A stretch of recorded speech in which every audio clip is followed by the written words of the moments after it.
ಸುವಾರ್ತೆ 10ನೇ ಅಧ್ಯಾಯ 5ನೇ ವಚನ 6ನೇ ವಚನ. ಈ ವಾಕ್ಯದ ಏನಂತ ಕಿವಿಯುಳ್ಳಂತ ಪ್ರತಿಯೊಬ್ಬರು ಕೂಡ ಕೇಳಿಸ್ಕೊಳ್ಳಿ. ದೇವ್ರ ವಾಕ್ಯ ಏನಂತ ಹೇಳ್ತದೆ ಗೊತ್ತದನ? ಪಾಸ್ಟರ್ ಬರ್ತಾನೆ, ನಮಗ ಆಶೀರ್ವಾದ ಮಾಡ್ತಾನೆ, ನಮಗ್ ಬಿಡುಗಡೆ ಆಯ್ತದೆ. ಸುಳ್ಳದ.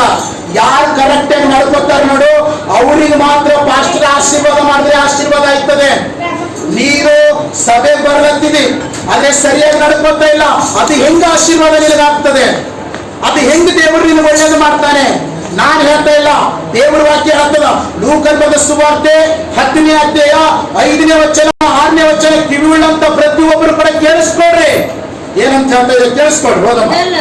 ಇದಲ್ಲದೆ ನೀವು ಯಾವ ಮನೆಯೊಳಗೂ ಹೋದರೂ ಈ ಮನೆಗೆ ಶುಭವಾಗಲಿ ಆಶೀರ್ವಾದವಾಗಲಿ ಎಂದು ಮೊದಲು ಹೇಳಿರಿ. ನೀವು ಹೇಳಿ ಆಶೀರ್ವಾದ ಮಾಡ್ರಿ.